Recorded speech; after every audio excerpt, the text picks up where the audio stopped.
सबसे पहले तो मेरे भाई और बहनों को नमस्कार। अगर आप चैनल पर आ ही गए हैं तो चैनल को लाइक शेयर सब्सक्राइब को तो भूलना ही नहीं है। चलिए सबसे पहले महान संत के बारे में बात करते हैं। स्वामी विवेकानंद का जीवन वृत्त। स्वामी विवेकानंद का जन्म 12 जनवरी सन 1863 को कलकत्ता में हुआ था। इनका बचपन का नाम नरेंद्रनाथ था। इनके पिता श्री विश्वनाथ दत्त कलकत्ता हाई कोर्ट के एक प्रसिद्ध वकील थे। उनके पिता पाश्चात्य सभ्यता में विश्वास रखते थे। वे अपने पुत्र नरेंद्र को भी अंग्रेजी पढ़ाकर पाश्चात्य सभ्यता के ढर्रे पर चलाना चाहते थे। इनकी माता श्रीमती भुवनेश्वरी देवी जी धार्मिक विचारों की महिला थीं। उनका अधिकांश समय भगवान शिव की पूजा अर्चना में व्यतीत होता था। नरेंद्र की बुद्धि बचपन से बड़ी तीव्र थी और परमात्मा को पाने की लालसा भी प्रबल थी। इस हेतु वे पहले ब्रह्मा समाज में गए, किंतु वहां उनके चित्त को संतोष नहीं हुआ। वे वेदांत और योग को पश्चिम संस्कृति में प्रचलित करने के लिए महत्वपूर्ण योगदान देना चाहते थे। दैवयोग से विश्वनाथ दत्त की मृत्यु हो गई। घर का भार नरेंद्र पर आ पड़ा। घर की दशा बहुत खराब थी। अत्यंत दरिद्रता में भी नरेंद्र बड़े अतिथि सेवी थे। स्वयं भूखे रहकर अतिथि को भोजन कराते, स्वयं बाहर वर्षा में रात भर भीगते ठिठुरते पड़े रहते और अतिथि को अपने बिस्तर पर सुला देते। स्वामी विवेकानंद अपना जीवन अपने गुरुदेव श्री रामकृष्ण को समर्पित कर चुके थे। गुरुदेव के शरीर त्याग के दिनों में अपने घर और कुटुंब की नाजुक हालत की चिंता किए बिना, स्वयं के भोजन की चिंता किए बिना वे गुरु सेवा में सतत संलग्न रहे। गुरुदेव का शरीर अत्यंत रुग्ण हो गया था। विवेकानंद बड़े स्वप्नद्रष्टा थे। उन्होंने एक नए समाज की कल्पना की थी, ऐसा समाज जिसमें धर्म या जाति के आधार पर मनुष्य में कोई भेद नहीं रहे। उन्होंने वेदांत के सिद्धांतों को इसी रूप में रखा। अध्यात्मवाद बनाम भौतिकवाद के विवाद में पड़े बिना भी यह कहा जा सकता है कि समता के सिद्धांत की जो आधार विवेकानंद ने दिया, उससे सबल बौद्धिक आधार शायद ही ढूंढा जा सके। विवेकानंद को युवकों से बड़ी आशाएं थीं। आज के युवकों के लिए ही इस ओजस्वी सन्यासी का यह जीवन वृत्त लेखक उनके समकालीन समाज एवं ऐतिहासिक पृष्ठभूमि के संदर्भ में उपस्थित करने का प्रयत्न किया है। यह भी प्रयास रहा है कि इसमें विवेकानंद के सामाजिक दर्शन एवं उनके मानवीय रूप का पूरा प्रकाश पड़े। स्वामी विवेकानंद का बचपन से ही नरेंद्र अत्यंत कुशाग्र बुद्धि के और नटखट थे। अपने साथी बच्चों के साथ तो वे शरारत करते ही थे, मौका मिलने पर वे अपने अध्यापकों के साथ भी शरारत करने से नहीं चूकते थे। नरेंद्र के घर में नियम पूर्वक रोज पूजा पाठ होता था। धार्मिक प्रवृत्ति की होने के कारण माता भुवनेश्वरी देवी को पुराण, रामायण, महाभारत आदि की कथा सुनने का बहुत शौक था। कथावाचक बराबर इनके घर आते रहते थे। नियमित रूप से भजन कीर्तन भी होता रहता था। परिवार के धार्मिक एवं आध्यात्मिक वातावरण के प्रभाव से बालक नरेंद्र के मन में बचपन से ही धर्म एवं अध्यात्म के संस्कार गहरे पड़ गए। माता पिता के संस्कारों और धार्मिक वातावरण के कारण बालक के मन में बचपन से ही ईश्वर को जानने और उसे प्राप्त करने की लालसा दिखाई देने लगी थी। ईश्वर के बारे में जानने की उत्सुकता में कभी कभी वे ऐसे प्रश्न पूछ बैठते थे कि इनके माता पिता और कथावाचक पंडित जी तक चक्कर में पड़ जाते थे। गुरु के प्रति निष्ठा। एक बार किसी ने गुरुदेव की सेवा में घृणा और निष्क्रियता दिखाई तथा घृणा से नाक भौं सिकोड़ी। यह देखकर स्वामी विवेकानंद को क्रोध आ गया। उस गुरु भाई को पाठ पढ़ाते और गुरुदेव की प्रत्येक वस्तु के प्रति प्रेम दर्शाते हुए उनके बिस्तर के पास रक्त, कफ आदि से भरी थूकदानी उठाकर फेंकते थे। गुरु के प्रति ऐसी अनन्य भक्ति और निष्ठा के प्रताप से ही वे अपने गुरु के शरीर और उनके दिव्यतम आदर्शों की उत्तम सेवा कर सके। गुरुदेव को वे समझ सके, स्वयं के अस्तित्व को गुरुदेव के स्वरूप में विलीन कर सके, समग्र विश्व में भारत के अमूल्य आध्यात्मिक भंडार की महक फैला सके। उनके इस महान व्यक्तित्व की नींद में थी ऐसी गुरु भक्ति, गुरु सेवा और गुरु के प्रति अनन्य निष्ठा। शिकागो धर्म महासम्मेलन भाषण। अमेरिकी बहनों और भाइयों, आपने जिस सौहार्द और स्नेह के साथ हम लोगों का स्वागत किया है, उसके प्रति आभार प्रकट करने के निमित्त खड़े होते समय मेरा हृदय अवर्णनीय हर्ष से पूर्ण हो रहा है। संसार में सन्यासियों की सबसे प्राचीन परंपरा की ओर से मैं आपको धन्यवाद देता हूँ, धर्मों की माता की ओर से धन्यवाद देता हूँ और सभी संप्रदायों एवं मतों के कोटि कोटि हिंदुओं की ओर से भी धन्यवाद देता हूँ। मैं इस मंच पर से बोलने वाले उन कतिपय वक्ताओं के प्रति भी धन्यवाद ज्ञापित करता हूँ, जिन्होंने प्राची के प्रतिनिधियों का उल्लेख करते समय आपको यह बतलाया है कि सुदूर देशों के ये लोग सहिष्णुता का भाव विविध देशों में प्रचारित करने के गौरव का दावा कर सकते हैं। मैं एक ऐसे धर्म का अनुयायी होने में गर्व का अनुभव करता हूँ, जिसने संसार को सहिष्णुता तथा सार्वभौम स्वीकृति दोनों की ही शिक्षा दी है। हम लोग सब धर्मों के प्रति केवल सहिष्णुता में ही विश्वास नहीं करते, वरन समस्त धर्मों को सच्चा मानकर स्वीकार करते हैं।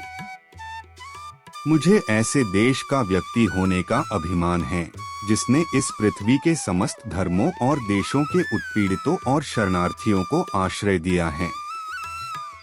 मुझे आपको यह बतलाते हुए गर्व होता है कि हमने अपने वक्ष में यहूदियों के विशुद्धतम अवशिष्ट को स्थान दिया था, जिन्होंने दक्षिण भारत आकर उसी वर्ष शरण ली थी, जिस वर्ष उनका पवित्र मंदिर रोमन जाति के अत्याचार से धूल में मिला दिया गया था। ऐसे धर्म का अनुयायी होने में मैं गर्व का अनुभव करता हूँ, जिसने महान जरथुष्ट्र जाति के अवशिष्ट अंश को शरण दी और जिसका पालन वह अब तक कर रहा है। भाइयों, मैं आप लोगों को एक स्तोत्र की कुछ पंक्तियाँ सुनाता हूँ, जिसकी आवृत्ति मैं बचपन से कर रहा हूँ और जिसकी आवृत्ति प्रतिदिन लाखों मनुष्य किया करते हैं। रुचिना वैचित्र्यादरिज कुटिल नानापतजुषा नृणामे को गमेस्त्वमसी पैसामर्णव इव। जैसे विभिन्न नदियां भिन्न भिन्न स्रोतों से निकलकर समुद्र में मिल जाती हैं, उसी प्रकार हे प्रभु, भिन्न भिन्न रुचि के अनुसार विभिन्न टेढ़मेढ़े अथवा सीधे रास्ते से जाने वाले लोग अंत में तुझ में ही आकर मिल जाते हैं। यह सभा, जो अभी तक आयोजित सर्वश्रेष्ठ पवित्र सम्मेलनों में से एक है, स्वतः ही गीता के इस अद्भुत उपदेश का प्रतिपादन एवं जगत के प्रति उसकी घोषणा है। विवेकानंद का शिक्षा दर्शन। स्वामी विवेकानंद मैकाले द्वारा प्रतिपादित और उस समय प्रचलित अंग्रेजी शिक्षा व्यवस्था के विरोधी थे, क्योंकि इस शिक्षा का उद्देश्य सिर्फ बाबुओं की संख्या बढ़ाना था। वह ऐसी शिक्षा चाहते थे जिससे बालक का सर्वांगीण विकास हो सके। बालक की शिक्षा का उद्देश्य उसको आत्मनिर्भर बनाकर अपने पैरों पर खड़ा करना है। स्वामी विवेकानंद ने प्रचलित शिक्षा को निषेधात्मक शिक्षा की संज्ञा देते हुए कहा है कि आप उस व्यक्ति को शिक्षित मानते हैं जिसने कुछ परीक्षाएं उत्तीर्ण कर ली हो तथा जो अच्छे भाषण दे सकता हो, पर वास्तविकता यह है कि जो शिक्षा जनसाधारण को जीवन संघर्ष के लिए तैयार नहीं करती, जो चरित्र निर्माण नहीं करती, जो समाज सेवा की भावना विकसित नहीं करती तथा जो शेर जैसा साहस पैदा नहीं कर सकती, ऐसी शिक्षा से क्या लाभ। स्वामी जी शिक्षा द्वारा लौकिक एवं पारलौकिक दोनों जीवन के लिए तैयार करना चाहते हैं।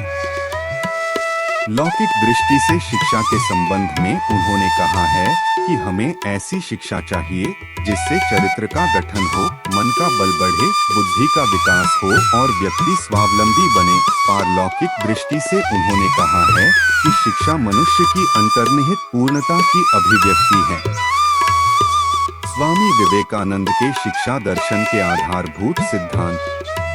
स्वामी विवेकानंद के शिक्षा दर्शन के आधारभूत सिद्धांत निम्नलिखित हैं। 1. शिक्षा ऐसी हो जिससे बालक का शारीरिक, मानसिक एवं आत्मिक विकास हो सके। 2. शिक्षा ऐसी हो जिससे बालक के चरित्र का निर्माण हो, मन का विकास हो, बुद्धि विकसित हो तथा बालक आत्मनिर्भर बने। 3. बालक एवं बालिकाओं दोनों को समान शिक्षा देनी चाहिए। 4. धार्मिक शिक्षा पुस्तकों द्वारा न देकर आचरण एवं संस्कारों द्वारा देनी चाहिए। 5. पाठ्यक्रम में लौकिक एवं पारलौकिक दोनों प्रकार के विषयों को स्थान देना चाहिए। 6. शिक्षा गुरु गृह में प्राप्त की जा सकती है। 7. शिक्षक एवं छात्र का संबंध अधिक से अधिक निकट का होना चाहिए। 8. सर्वसाधारण में शिक्षा का प्रचार एवं प्रसार किया जाना चाहिए। 9. देश की आर्थिक प्रगति के लिए तकनीकी शिक्षा की व्यवस्था की जाए। 10. मानवीय एवं राष्ट्रीय शिक्षा परिवार से ही शुरू करनी चाहिए। मृत्यु उनके ओजस्वी और सारगर्भित व्याख्यानों की प्रसिद्धि विश्व भर में है। जीवन के अंतिम दिन उन्होंने शुक्ल यजुर्वेद की व्याख्या की और कहा, एक और विवेकानंद चाहिए यह समझने के लिए कि इस विवेकानंद ने अब तक क्या किया है। प्रत्यदर्शियों के अनुसार जीवन के अंतिम दिन भी उन्होंने अपने ध्यान करने की दिनचर्या को नहीं बदला और प्रातः 2-3 घंटे ध्यान किया। उन्हें दमा और शर्करा के अतिरिक्त अन्य शारीरिक व्याधियों ने घेर रखा था। उन्होंने कहा भी था, यह बीमारियां मुझे 40 वर्ष के आयु भी पार नहीं करने देंगी। 4 जुलाई 1902 को बेलूर में रामकृष्ण मठ में उन्होंने ध्यानमग्न अवस्था में महासमाधि धारण कर प्राण त्याग दिए। उनके शिष्यों और अनुयायियों ने उनकी स्मृति में वहां एक मंदिर बनवाया और समूचे विश्व में विवेकानंद तथा उनके गुरु रामकृष्ण के संदेशों के प्रचार के लिए 130 से अधिक केंद्रों की स्थापना की। दूसरे महान व्यक्ति बुद्ध की जीवनी। जन्म गौतम बुद्ध का जन्म 563 ईस्वी पूर्व लुम्बिनी, नेपाल में हुआ था। उनके पिता का नाम शुद्धोधन था, जो कि एक क्षत्रिय राजा थे, और उनकी माता का नाम महामाया, माया देवी था। गौतम के जन्म के 7 दिन बाद ही इनकी माता की मृत्यु हो गई। इसके बाद में उनका पालन पोषण उनके मौसी और शुद्धोधन की दूसरी रानी महाप्रजापति गौतमी ने किया। गौतम बुद्ध का वास्तविक नाम सिद्धार्थ था, लेकिन बौद्ध साहित्य में उन्हें कई अन्य नाम हो जैसे शाक्यमुनि, गौतम, शाक्य सिंह जैसे कई नामों से जाना जाता है। इनकी माता महामाया कोलियन वंश की राजकुमारी थी। कहा जाता है कि जब महामाया गर्भवती अवस्था में अपने पिता के घर जा रही थी तो उन्होंने लुम्बिनी ग्राम के स्थान पर बुद्ध को जन्म दिया।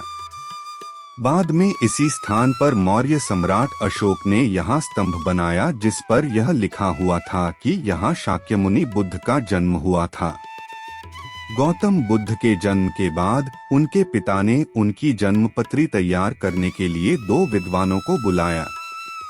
उनमें से एक विद्वान ने यह भविष्यवाणी की कि नवजात शिशु बड़ा होकर एक महापुरुष बनेगा। यह संसार को त्याग कर संन्यास धारण करेगा। शुद्धोधन के लिए यह भविष्यवाणी चिंता का कारण बन गई और उन्होंने अपने पुत्र को पालन की ओर विशेष ध्यान दिया और जिससे उनका मन सांसारिक कार्यों में लगाया जा सके। शुद्धोधन ने सिद्धार्थ की एकांत प्रियता को खत्म करने के लिए उनका विवाह 16 वर्ष की आयु में यशोधरा से करवा दिया, जिसके कुछ समय बाद यशोधरा के एक पुत्र भी पैदा हुआ जिसका नाम राहुल रखा गया था। शिक्षा। सिद्धार्थ ने गुरु विश्वामित्र के पास वेद और उपनिषद को तो पढ़ा ही और उसके साथ साथ राजकाज और युद्ध विद्या की शिक्षा ली। गौतम से कुश्ती, घुड़दौड़, तीरकमान, रथ हाँकने में कोई उसकी बराबरी नहीं कर पाता था। गृह त्याग। गौतम बुद्ध ने अपने पुत्र के जन्म के बाद दुखी होकर कहा कि आज मेरे बंधन श्रृंखला की एक और कड़ी बढ़ गई है। कहा जाता है कि बौद्ध साहित्य के अनुसार उनके जीवन की 4 घटनाओं ने उन्हें बहुत ही प्रभावित किया, जिससे उन्होंने घर छोड़ने का मन बना लिया। जैसा कि प्रसिद्ध है, राजकुमार सिद्धार्थ अपने सारथी चन्ना के साथ में सवार होकर घूमने के लिए जाया करते थे। सैर करते समय उन्होंने भिन्न भिन्न अवसरों पर एक वृद्ध पुरुष, एक रोगी, एक मृतक और एक सन्यासी को देखा। इन दृश्यों को देखकर सिद्धार्थ को तब पक्का विश्वास हो गया कि यह संसार दुखों का घर है और यह शरीर तथा सांसारिक सुख दुख सभी एक क्षण के ही है। इन सब के कारण सिद्धार्थ का मन अशांत रहने लगा। सत्य ज्ञान की प्राप्ति के लिए उन्होंने संन्यास ग्रहण करने का निश्चय लिया। वैराग्य की भावना सिद्धार्थ के मन में धीरे धीरे प्रबल होती चली गई और उन्होंने एक रात अपने घर-बार, माता-पिता, पत्नी और पुत्र तथा राजसी ठाठ-बाट को छोड़कर चुपके से जंगलों में चले गए। उनका गृह त्याग निश्चय ही एक महात्याग था। गृह त्याग करते समय सिद्धार्थ की आयु मात्र 29 वर्ष थी। ज्ञान की खोज। गृह त्याग करने के तुरंत पश्चात ही राजकुमार सिद्धार्थ ने अपने बहुमूल्य वस्त्र भी उतार दिए और अपने कोमल केशों को भी कटवा दिया और वे भगवे रंग के वस्त्र पहनकर सन्यासी बन गए। सत्य और ज्ञान की प्राप्ति के लिए सिद्धार्थ ने अनेक साधुओं से मिले। उन्होंने सर्वप्रथम उत्तर भारत के 2 विद्वानों आलार कालम और उदरर करामपुत से ज्ञान प्राप्त करने का प्रयत्न किया, लेकिन उनके मन को कोई शांति ना मिली। इसके बाद गया के निकट निरंजन नदी के किनारे उरुवेल नामक वन में उन्होंने अपने 5 साथियों के साथ घोर तपस्या की। उनका शरीर सूखकर कांटा बन गया, लेकिन फिर भी उनके मन को कोई शांति ना मिली। इसके पश्चात उन्होंने तपस्या का मार्ग छोड़ने का संकल्प किया और सुजाता नाम एक स्त्री के हाथ से दूध पीकर अपनी भूख शांत की। इस घटना से उनके 5 साथी उनसे नाराज हो गए और वे बुद्ध को छोड़कर चले गए। ज्ञान की प्राप्ति। 5 ब्राह्मणों के सारनाथ चले जाने के बाद सिद्धार्थ ने तपस्या का त्याग कर मनन चिंतन शुरू कर दिया और वे बोधगया नामक स्थान पर एक पीपल के वृक्ष के नीचे बैठकर वे चिंतन करने लगे। गौतम बुद्ध लगातार 7 दिन तक चिंतन में लगे रहे। 8वें दिन वैशाख मास की पूर्णिमा को उन्हें ज्ञान की प्राप्ति हुई। उन्होंने यह जान लिया कि मनुष्य की अपनी वासना ही उसके दुख का मूल कारण है और इन वासनाओं का दमन करने से ही उसे मन शांति मिल सकती है। सिद्धार्थ को यह ज्ञान 35 वर्ष की आयु में प्राप्त हुआ और वे उसी दिन से बुद्ध बन गए। बोधगया में जिस वृक्ष के नीचे गौतम बुद्ध ने ज्ञान प्राप्त किया उसे बौद्ध वृक्ष के नाम से जाना जाता है। धर्म प्रचार। ज्ञान प्राप्ति के बाद महात्मा बुद्ध ने अपने धर्म का प्रचार करने का निश्चय किया। उन्होंने अपना पहला उपदेश सारनाथ में उन 5 ब्राह्मणों को दिया जो पथभ्रष्ट समझकर उनका साथ छोड़कर चले गए थे। बुद्ध के उपदेश से प्रभावित होकर इन 5 ब्राह्मणों ने बौद्ध धर्म ग्रहण कर लिया। इस घटना को इतिहास में धर्मचक्र परिवर्तन कहा जाता है। शीघ्र ही महात्मा बुद्ध की कृति चारों ओर फैलने लगी। महात्मा बुद्ध 45 वर्ष तक देश के कई भागों में धर्म प्रचार में लगे रहे। कुछ ही समय बाद बुद्ध के शिष्यों की संख्या हजारों में पहुंच गई, यहाँ तक कि कौशल के राजा प्रसन्नजीत, मगध के बिंबिसार और अजातशत्रु, वैशाली की प्रसिद्ध गणिका आम्रपाली, स्वयं खुद के पिता शुद्धोधन और पुत्र राहुल ने भी उसके धर्म को ग्रहण किया। अपने प्रिय शिष्य आनंद के विशेष आग्रह करने पर उन्होंने स्त्रियों को भी बौद्ध धर्म की दीक्षा देना स्वीकार कर लिया। महात्मा बुद्ध की शिक्षाएं। महात्मा बुद्ध की शिक्षाएं सादी तथा व्यवहारिक जीवन से संबंध रखने वाली थी। उन्होंने आत्मा तथा परमात्मा के बारे में गूढ़ तथा पेचीदा बातों का प्रचार नहीं किया। उनके द्वारा विधानात्मक सिद्धांत और निषेधात्मक सिद्धांत थे। 4 आर्य सत्य। बौद्ध धर्म की आधारशिला उनके 4 आर्य सत्य है।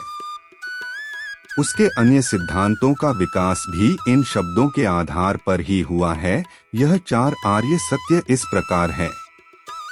दुख। महात्मा बुद्ध के अनुसार संसार दुखों का घर है। दुख समुदाय। बुद्ध के अनुसार दुख का कारण सांसारिक विषयों की कभी न बुझने वाली प्यास है। इस प्यार के वशीभूत होकर मनुष्य अनेक प्रकार के स्वार्थपूर्ण कार्य करता है तथा इन कार्यों के फलस्वरूप से दुख प्राप्त होते हैं।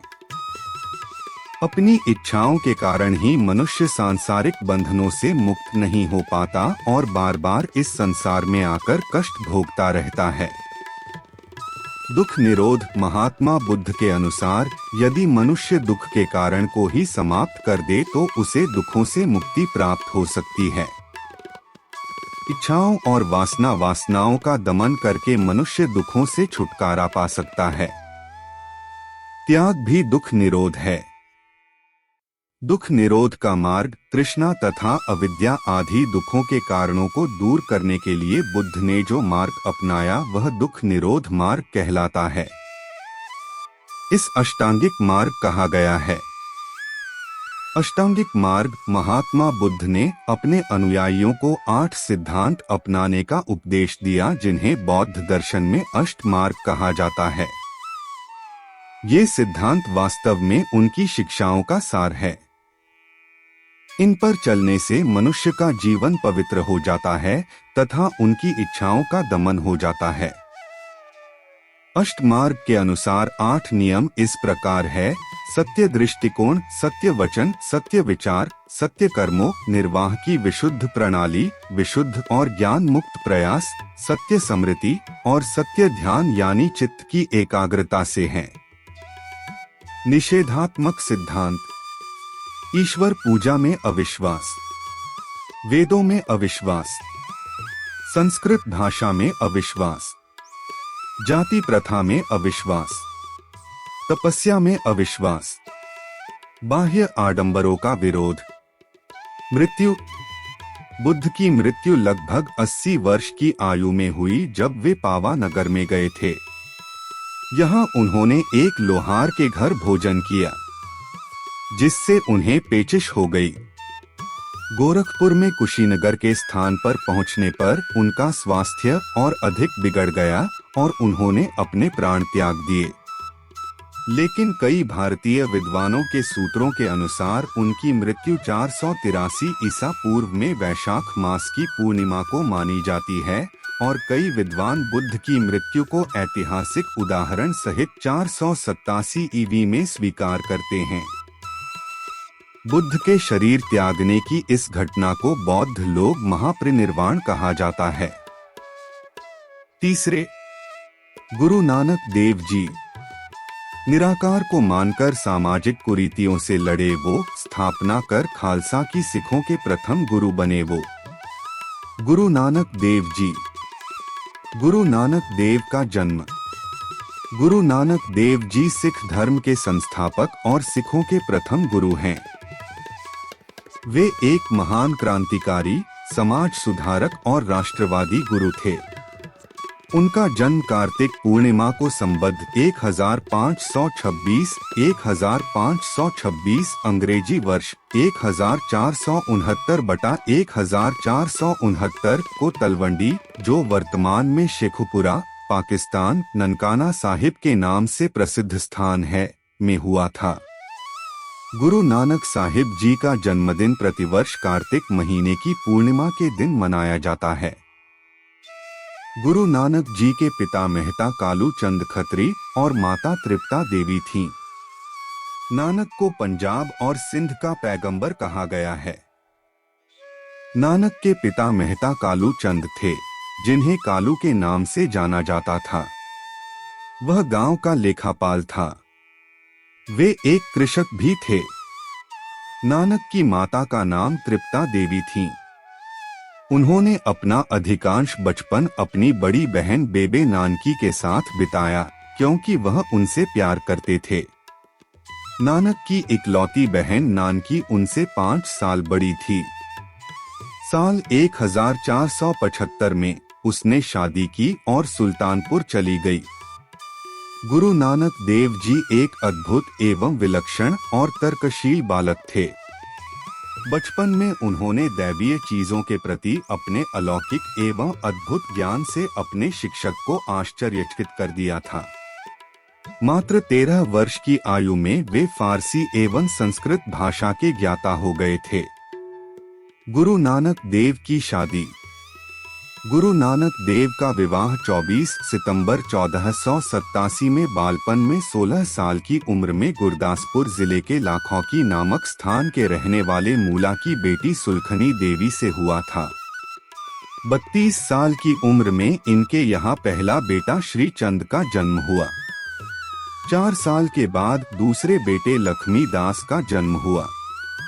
दोनों लड़कों के जाने के बाद साल 1507 में नानक देव जी अपने परिवार की जिम्मेदारी ईश्वर पर छोड़कर मर्दाना, लहना, बाला और रामदास इन 4 साथियों को लेकर तीर्थ यात्रा के लिए निकल पड़े। गुरु नानक के पहले बेटे श्रीचंद आगे चलकर उदासी संप्रदाय के जनक बने। गुरु नानक सुल्तानपुर में वह स्नान करने और ध्यान करने के लिए पास की एक नदी में जाते थे। एक दिन वह वहां गए और 3 दिन तक नहीं लौटे। जब वह लौटे तो वह एक असामान्य इंसान की तरह लग रहे थे, और जब उसने बात की तो उन्होंने कहा, कोई हिंदू या मुस्लिम नहीं है। इन शब्दों को उनकी शिक्षाओं की शुरुआत माना जाता था। गुरु नानक देव जी की शिक्षा। उन्होंने लोगों को सिखाया कि भगवान तक पहुंचने के लिए हमें किसी अनुष्ठान और पुजारियों की आवश्यकता नहीं है। भगवान को पाने के लिए उन्होंने लोगों से भगवान का नाम जपने को कहा। उन्होंने लोगों को दूसरों की मदद और सेवा करके आध्यात्मिक जीवन जीना सिखाया। उन्होंने उन्हें किसी भी तरह की धोखाधड़ी या शोषण से दूर रहने और एक ईमानदार जीवन जीने के लिए कहा। मूल रूप से अपनी शिक्षाओं के माध्यम से उन्होंने नए धर्म यानी सिख धर्म के 3 स्तंभों की स्थापना की, जिनका उल्लेख नीचे किया गया है। नाम जपना, इसका अर्थ है भगवान के नाम को दोहराना और भगवान के नाम और उनके गुणों का अध्ययन करने के साथ साथ गायन, जप और जप जैसे विभिन्न तरीकों से ध्यान के माध्यम से भगवान के नाम का अभ्यास करना। किरत करनी, इसका सीधा सा मतलब है ईमानदारी से कमाई करना। उन्होंने उम्मीद की कि लोग गृहस्थों का सामान्य जीवन जिएं और अपने शारीरिक या मानसिक प्रयासों के माध्यम से ईमानदारी से कमाएं और हमेशा सुख और दुख दोनों को भगवान के उपहार और आशीर्वाद के रूप में स्वीकार करें। वंद चकना, इसका सीधा सा मतलब है एक साथ बांटना और उपभोग करना। इसमें उन्होंने लोगों से अपने संपत्ति का कुछ हिस्सा समुदाय के साथ बांटने को कहा। वंद चकना का अभ्यास करना सिख धर्म का एक महत्वपूर्ण स्तंभ है, जहां हर सिख समुदाय के साथ अपने हाथों में जितना संभव हो उतना योगदान देता है। गुरु नानक देव की रचनाएं। जपू जी। झूठी देखी प्रीत को काहू को भाई, जो नर दुख में दुख नहीं माने। सूरा एक न आंखिए, राम सुमिर, सब कछु जीवित को ब्याहार। हाँ कुर्बाने जाओ प्यारे, मुर्शिद मेरा मरहमी, काहे रे बन खोजन जाई। प्रभु मेरे प्रीतम प्राण प्यारे, अब मैं कौन उपाय करूं। या जग मित न देखियो कोई, जो नर दुख में दुख नहीं माने। यह मन नेक न कह्यो करे। गुरु नानक जी ने देश विदेश के विभिन्न धार्मिक स्थलों का प्रवास किया एवं सिखी के उपदेश दिए। गुरु नानक जी मुस्लिम धार्मिक स्थलों जैसे कि मक्का, मदीना आदि भी गए। उनके प्रवास का मुख्य उद्देश्य लोगों में ईश्वर की सच्चाई और एक राष्ट्र केंद्रित विचार के प्रति जागरूकता पैदा करना था। उन्होंने सिख धर्म के विभिन्न उपदेश केंद्रों की स्थापना की। सिख विचार का बीजारोपण निश्चित ही भारत में हुआ, लेकिन इसका प्रभाव वैश्विक है। 1520 में बाबर ने भारत पर आक्रमण किया। गुरु नानक जी ने बाबर के इन कृत्यों का विरोध बड़े ही कड़े शब्दों में किया। बाबर द्वारा उनकी गिरफ्तारी सिख इतिहास की दृष्टि से स्वतंत्रता आंदोलन का प्रारंभ है। गुरु नानक साहब जी ने करतारपुर शहर, जो कि उनके द्वारा 1522 में बसाया गया था, में अपना शेष जीवन बताया था। वहां प्रतिदिन कीर्तन एवं लंगर की प्रथा का शुभारंभ किया गया। जब गुरु साहिब ने देखा कि उनका अंत समय आ गया है, तो उन्होंने भाई लहणा जी, गुरु अंगद देव जी को द्वितीय नानक के रूप में 1539 को स्थापित किया, अर्थात गुरु पद प्रदान किया एवं कुछ दिनों के पश्चात 22 नवंबर 1539 को परमात्मा में विलीन हो गए। एक समाज सुधारक के रूप में गुरु नानक साहिब जी ने महिलाओं की स्थिति, गरीबों एवं दलितों की दशा को सुधारने के लिए कार्य किए। उन्होंने जाति प्रथा एवं मुस्लिम शासकों की नीतियों का विरोध किया। वे जन्म से ही एक काव्यकार थे। उन्होंने 947 शब्दों की रचना की। गुरु नानक देव जी ने गृहस्थ जीवन में रहते हुए अपना आध्यात्मिक व सामाजिक जीवन को जीने की कला समझाई। गुरु नानक साहिब जी द्वारा स्थापित सिख जीवन दर्शन का आधार मानवता की सेवा, कीर्तन, सत्संग एवं एक सर्वशक्तिमान ईश्वर के प्रति विश्वास है। इस प्रकार उन्होंने सिख धर्म की आधारशिला रखी। गुरु नानक द्वारा यज्ञोपवीत संस्कार का विरोध। हिंदू धर्म में बालकों का यज्ञोपवीत संस्कार आधार से जनेऊ धारण का कार्यक्रम किया जाता है। नाना के घर भी कार्यक्रम तय हुआ। कालू मेहता ने अपने सभी रिश्तेदारों को न्योता देकर इस कार्यक्रम के लिए बुलाया था। यज्ञोपवीत संस्कार वाले दिन नानक ने जनेऊ पहनने से साफ इनकार कर दिया। उन्होंने कहा, मुझे इन लोगों पर विश्वास नहीं है। नानक ने भरी सभा में कहा कि गले में धागा डालने से मन पवित्र नहीं होता। मन पवित्र करने के लिए अच्छे आचरण की जरूरत होती है। बालक की वाक्पटुता और दृढ़ता देखकर सभी लोग चकित रह गए। गुरु नानक देव ने हिंदू धर्म में प्रचलित कई कुरीतियों का भी विरोध किया। गुरु नानक देव की मृत्यु 55 वर्ष की आयु के आसपास। नानक सितंबर 1539 में अपनी मृत्यु तक वहां रहते हुए करतारपुर में बस गए। इस अवधि के दौरान वे अचल के नाथ, योगी केंद्र और पाकपट्टन और मुल्तान के सूफी केंद्रों की छोटी यात्राओं पर गए। गुरु नानक ने भाई लहना को उत्तराधिकारी गुरु के रूप में नियुक्त किया। उनका नाम बदलकर गुरु अंगद रखा, जिसका अर्थ है किसी का अपना या आपका हिस्सा। अपने उत्तराधिकारी की घोषणा करने के कुछ समय बाद गुरु नानक की मृत्यु 22 सितंबर 1539 को करतारपुर में 70 वर्ष की आयु में हुई। गुरु नानक का शरीर कभी नहीं मिला। चौथे हैं डॉ. एपीजे अब्दुल कलाम। भारत के परमाणु ऊर्जा क्षेत्र में अहम किरदार निभाने के कारण अब्दुल कलाम जी को भारत का मिसाइल मैन भी कहा जाता है।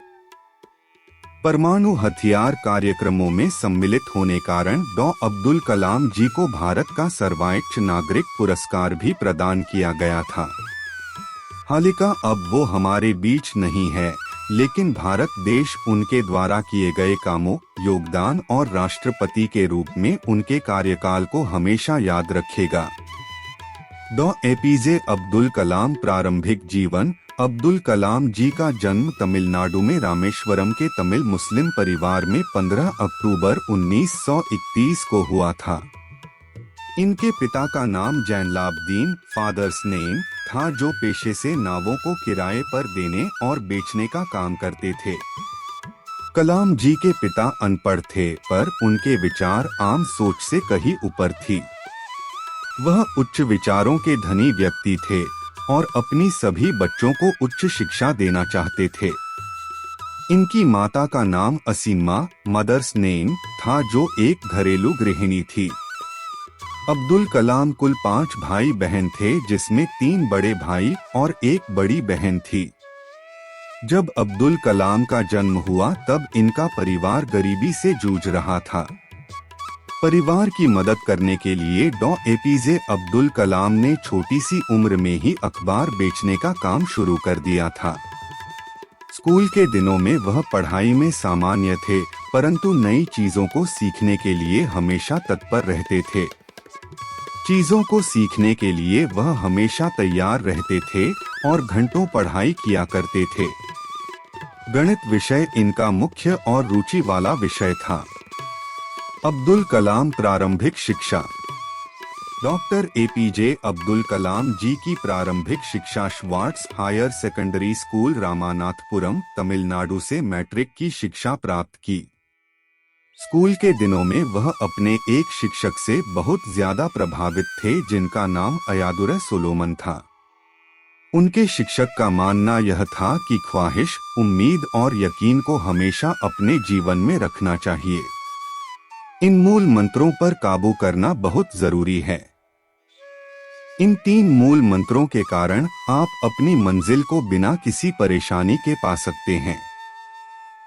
इन मूल मंत्रों को अब्दुल कलाम जी ने अपने आखिरी समय तक अपने जीवन में कायम रखा।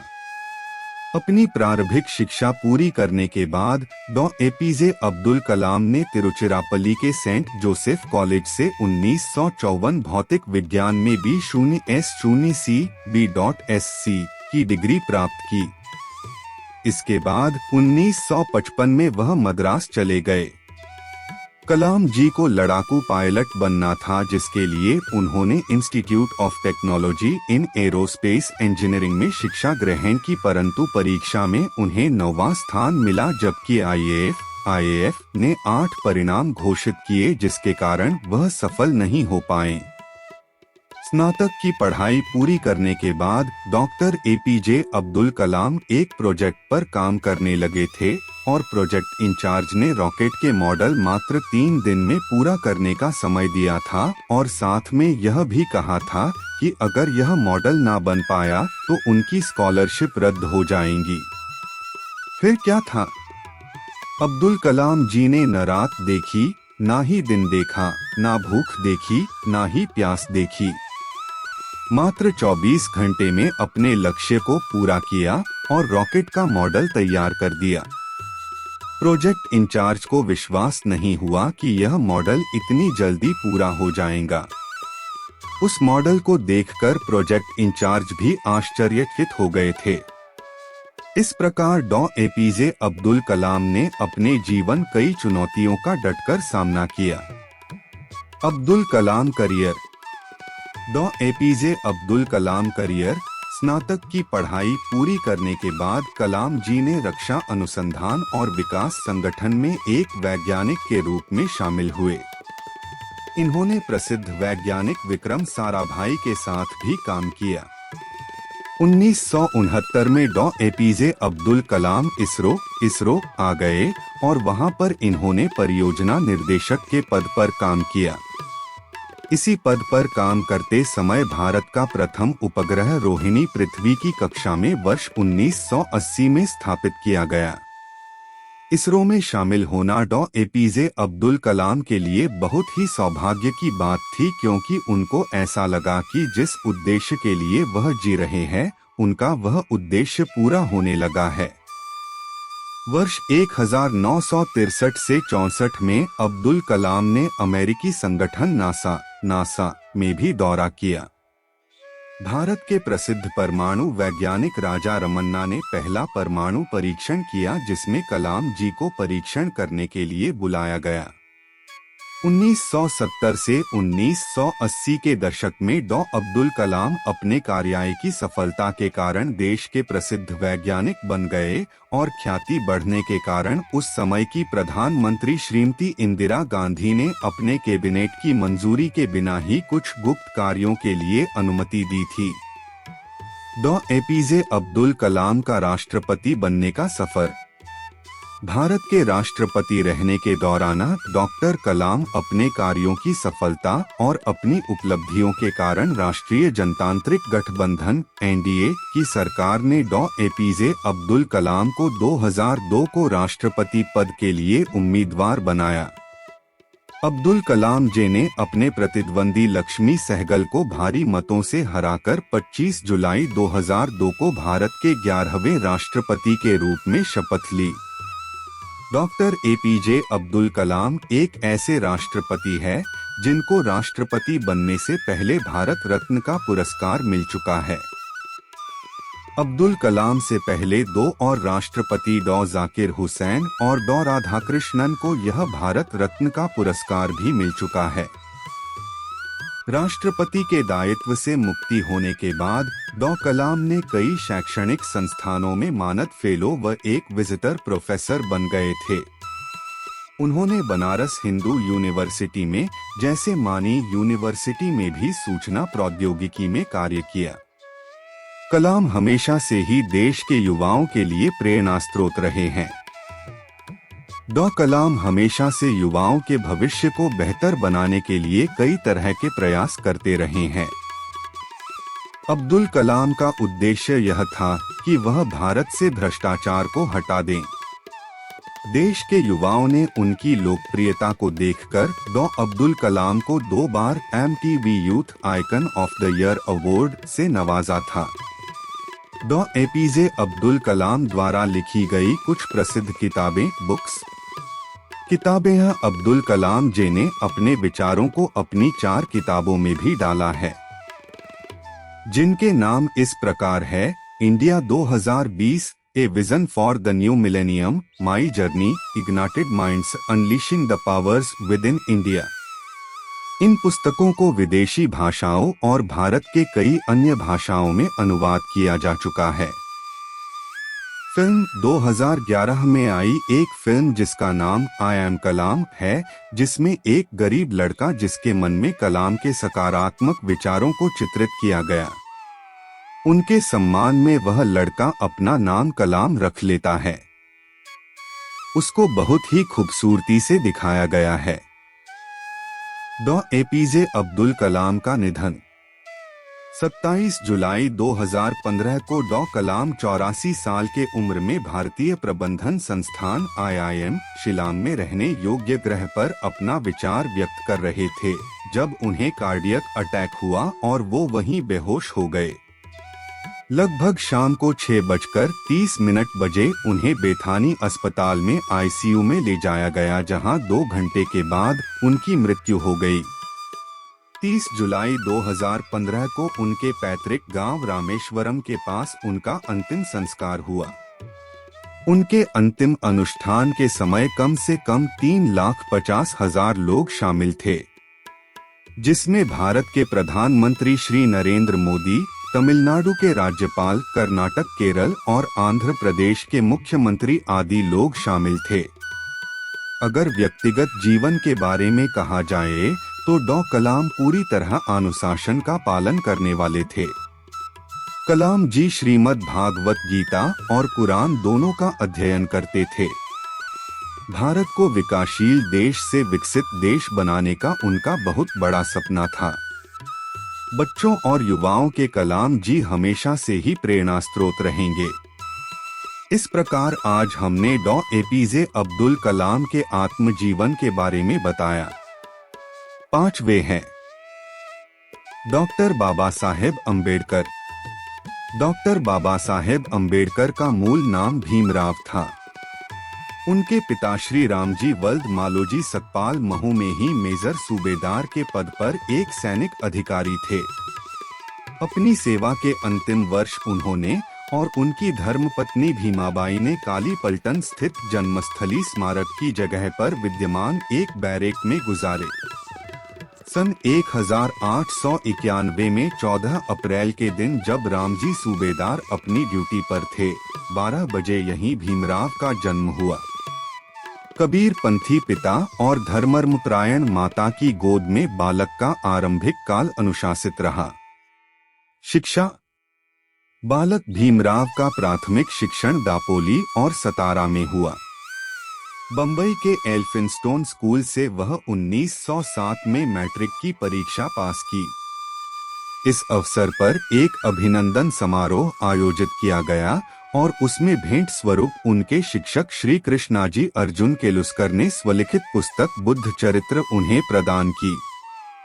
बड़ौदा नरेश सयाजी राव गायकवाड़ की फेलोशिप पाकर भीमराव ने 1912 में मुंबई विश्वविद्यालय से स्नातक परीक्षा पास की।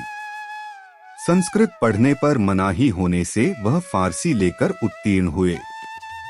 अमेरिका के कोलंबिया विश्वविद्यालय बीए के बाद एमए के अध्ययन हेतु बड़ौदा नरेश सयाजी गायकवाड़ की पुनः फेलोशिप पाकर वह अमेरिका के कोलंबिया विश्वविद्यालय में दाखिल हुए। सन 1915 में उन्होंने स्नातकोत्तर उपाधि की परीक्षा पास की। इस हेतु उन्होंने अपना शोध प्राचीन भारत का वाणिज्य लिखा था। उसके बाद 1916 में कोलंबिया विश्वविद्यालय अमेरिका से ही उन्होंने PhD की उपाधि प्राप्त की। उनके PhD शोध का विषय था ब्रिटिश भारत में प्रांतीय वित्त का विकेंद्रीकरण। London school of economics and political science. Fellowship समाप्त होने पर उन्हें भारत लौटना था, वे ब्रिटेन होते हुए लौट रहे थे। उन्होंने वहां London school of economics and political science में MSc और DSc और विधि संस्थान में बारेटलॉ की उपाधि हेतु स्वयं को पंजीकृत किया और भारत लौटे। सबसे पहले छात्रवृत्ति की शर्त के अनुसार बड़ौदा नरेश के दरबार में सैनिक अधिकारी तथा वित्तीय सलाहकार का दायित्व स्वीकार किया। पूरे शहर में उनको किराए पर रखने को कोई तैयार नहीं होने की गंभीर समस्या से वह कुछ समय के बाद ही मुंबई वापस आए। दलित प्रतिनिधित्व। वहां परेल में डबक चाल और श्रमिक कॉलोनी में रहकर अपनी अधूरी पढ़ाई को पूरी करने हेतु पार्ट टाइम अध्यापकी और वकालत कर अपनी धर्मपत्नी रमाबाई के साथ जीवन निर्वाह किया। सन 1919 में डॉक्टर अंबेडकर ने राजनीतिक सुधार हेतु गठित साउथबरो आयोग के समक्ष राजनीति में दलित प्रतिनिधित्व के पक्ष में साक्ष्य दी। अशिक्षित और निर्धन लोगों को जागरूक बनाने के लिए काम। उन्होंने मूक और अशिक्षित और निर्धन लोगों को जागरूक बनाने के लिए मूकनायक और बहिष्कृत भारत साप्ताहिक पत्रिकाएं संपादित की और अपनी अधूरी पढ़ाई पूरी करने के लिए वह लंदन और जर्मनी जाकर वहां से MSc, DSc और बैरिस्टर की उपाधियां प्राप्त की। उनके MSc का शोध विषय साम्राज्यीय वित्त के प्राप्तीय विकेंद्रीकरण का विश्लेषणात्मक अध्ययन और उनके DSc उपाधि का विषय रुपए की समस्या, उसका उद्भव और उपाय और भारतीय चलन और बैंकिंग का इतिहास था। D.Litt की मानद उपाधियों से सम्मानित।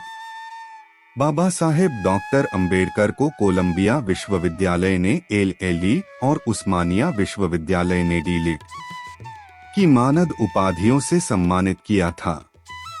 इस प्रकार डॉक्टर अंबेडकर वैश्विक युवाओं के लिए प्रेरणा बन गए, क्योंकि उनके नाम के साथ BA, MA, MSc, PhD, barrister, DSc, D.Litt आदि कुल 26 उपाधियां जुड़ी है। योगदान। Bharat Ratna doctor B.R. अंबेडकर ने अपने जीवन के 65 वर्षों में देश को सामाजिक, आर्थिक, राजनीतिक, शैक्षणिक, धार्मिक, ऐतिहासिक, सांस्कृतिक, साहित्यिक, औद्योगिक, संवैधानिक इत्यादि विभिन्न क्षेत्रों में अनगिनत कार्य करके राष्ट्र निर्माण में महत्वपूर्ण योगदान दिया। उनमें से मुख्य निम्नलिखित हैं। सामाजिक एवं धार्मिक योगदान। मानवाधिकार जैसे दलितों एवं दलित आदिवासियों के मंदिर प्रवेश, पानी पीने, छुआछूत, जातिपाति, ऊंच नीच जैसी सामाजिक कुरीतियों को मिटाने के लिए मनुस्मृति दहन 1927, महाड़ सत्याग्रह वर्ष 1928, नासिक सत्याग्रह वर्ष 1930, येवला की गर्जना वर्ष 1935 जैसे आंदोलन चलाए। बेजुबान, शोषित और अशिक्षित लोगों को जगाने के लिए वर्ष 1927 से 1956 के दौरान मूक नायक, बहिष्कृत भारत, समता, जनता और प्रबुद्ध भारत नामक 5 साप्ताहिक एवं पाक्षिक पत्र पत्रिकाओं का संपादन किया। कमजोर वर्गों के छात्रों को छात्रावासों, रात्रि स्कूलों, ग्रंथालयों तथा शैक्षणिक गतिविधियों के माध्यम से अपने दलित वर्ग शिक्षा समाज स्था 1924 के जरिए अध्ययन करने और साथ ही आय अर्जित करने के लिए उनको सक्षम बनाया। सन 1945 में उन्होंने अपनी पीपुल्स एजुकेशन सोसाइटी के जरिए मुंबई में सिद्धार्थ महाविद्यालय तथा औरंगाबाद में मिलिंद महाविद्यालय की स्थापना की। बौद्धिक वैज्ञानिक प्रतिष्ठा। भारतीय संस्कृति वाले बौद्ध धर्म की 14 अक्टूबर 1956 को 5 लाख लोगों के साथ नागपुर में दीक्षा ली तथा भारत में बौद्ध धर्म को पुनर्स्थापित कर अपने अंतिम ग्रंथ द बुद्धा एंड हिज धम्मा के द्वारा निरंतर वृद्धि का मार्ग प्रशस्त किया। जात पांत तोड़क मंडल वर्ष 1937 लाहौर के अधिवेशन के लिए तैयार अपने अभिभाषण को जातिभेद निर्मूलन नामक उनके ग्रंथ ने भारतीय समाज को धर्म ग्रंथों में व्याप्त मिथ्या, अंधविश्वास एवं अंधश्रद्धा से मुक्ति दिलाने का कार्य किया। हिंदू विधेयक संहिता के जरिए महिलाओं को तलाक, संपत्ति में उत्तराधिकार आदि का प्रावधान कर उसके कार्यान्वयन के लिए वह जीवन पर्यंत संघर्ष करते रहे। आर्थिक, वित्तीय और प्रशासनिक योगदान। भारत में रिजर्व बैंक ऑफ इंडिया की स्थापना डॉक्टर अंबेडकर द्वारा लिखित शोध ग्रंथ रुपए की समस्या, उसका उद्भव तथा उपाय और भारतीय चलन व बैंकिंग का इतिहास ग्रंथों और हिल्टन यंग कमीशन के समक्ष उनकी साक्ष्य के आधार पर 1935 से हुई। उनके दूसरे शोध ग्रंथ ब्रिटिश भारत में प्रांतीय वित्त का विकास के आधार पर देश में वित्त आयोग की स्थापना हुई। कृषि में सहकारी खेती के द्वारा पैदावार बढ़ाना, सतत विद्युत और जल आपूर्ति करने का उपाय बताया। औद्योगिक विकास, जल संचय, सिंचाई, श्रमिक और कृषक की उत्पादकता और आय बढ़ाना, सामूहिक तथा सहकारिता से प्रगत खेती करना, जमीन के राज्य स्वामित्व तथा राष्ट्रीयकरण से सर्वप्रभुत्व संपन्न समाजवादी गणराज्य की स्थापना करना। सन 1945 में उन्होंने महानदी का प्रबंधन की बहुउद्देशीय उपयुक्तता को परखकर देश के लिए जल नीति तथा औद्योगिकरण की बहुउद्देशीय आर्थिक नीतियां जैसे नदी एवं नालों को जोड़ना, हीराकुंड बांध, दामोदर घाटी बांध, सोन नदी घाटी परियोजना, राष्ट्रीय जलमार्ग, केंद्रीय जल एवं विद्युत प्राधिकरण बनाने के मार्ग प्रशस्त किए। सन 1944 में प्रस्तावित केंद्रीय जल मार्ग तथा सिंचाई आयोग के प्रस्ताव को 4 अप्रैल 1945 को वायसराय द्वारा अनुमोदित किया गया तथा बड़े बांधों वाली तकनीकों को भारत में लागू करने हेतु प्रस्तावित किया। उन्होंने भारत के विकास हेतु मजबूत तकनीकी संगठन का नेटवर्क ढांचा प्रस्तुत किया। उन्होंने जल प्रबंधन तथा विकास और नैसर्गिक संसाधनों को देश की सेवा में सार्थक रूप से प्रयुक्त करने का मार्ग प्रशस्त किया। संविधान तथा राष्ट्र निर्माण। उन्होंने समता, समानता, बंधुता एवं मानवता आधारित भारतीय संविधान को 02 वर्ष 11 महीने और 17 दिन के कठिन परिश्रम से तैयार कर 26 नवंबर 1949 को तत्कालीन राष्ट्रपति डॉक्टर राजेंद्र प्रसाद को सौंपकर देश के समस्त नागरिकों को राष्ट्रीय एकता, अखंडता और व्यक्ति की गरिमा की जीवन पद्धति से भारतीय संस्कृति को अभिभूत किया। वर्ष 1951 में महिला सशक्तिकरण का हिंदू संहिता विधेयक पारित करवाने में प्रयास किया और पारित न होने पर स्वतंत्र भारत के प्रथम कानून मंत्री के पद से इस्तीफा दिया।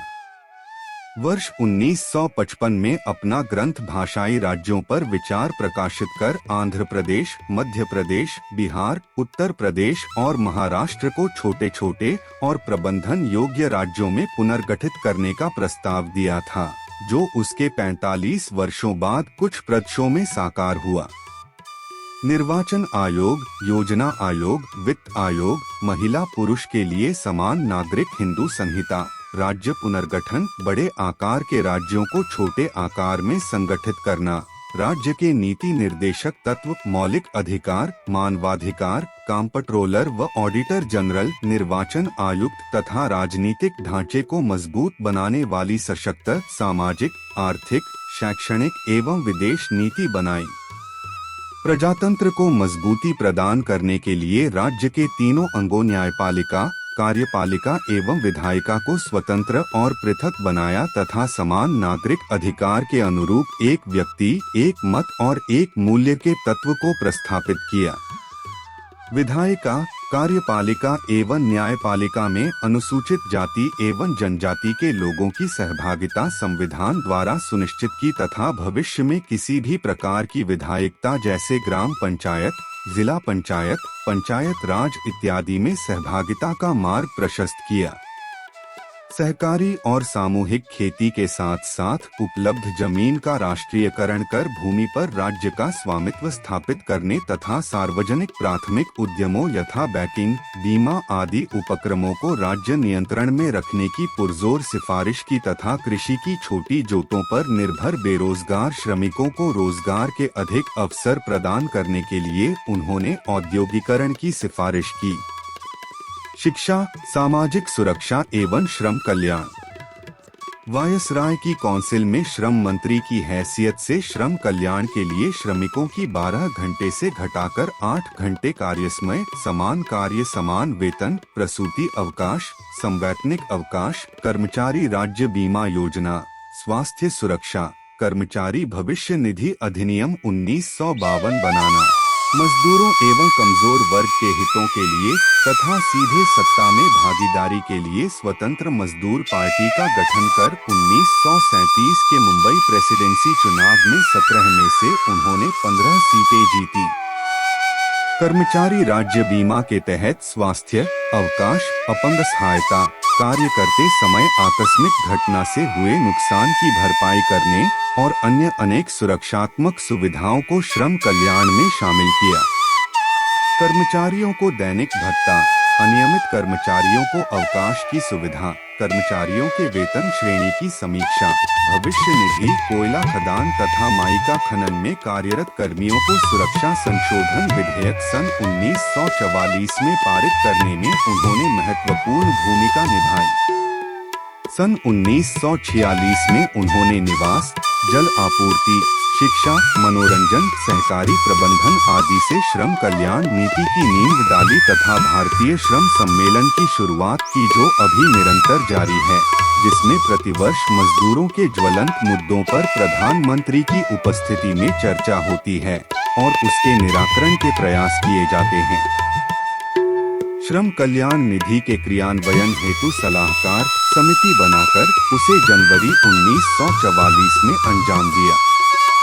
भारतीय सांख्यिकी अधिनियम पारित कराया ताकि श्रम की दशा, दैनिक मजदूरी, आय के अन्य स्रोत, मुद्रास्फीति, ऋण, आवास, रोजगार, जमा पूंजी तथा अन्य निधि व श्रम विवाद से संबंधित नियम संभव कर दिया।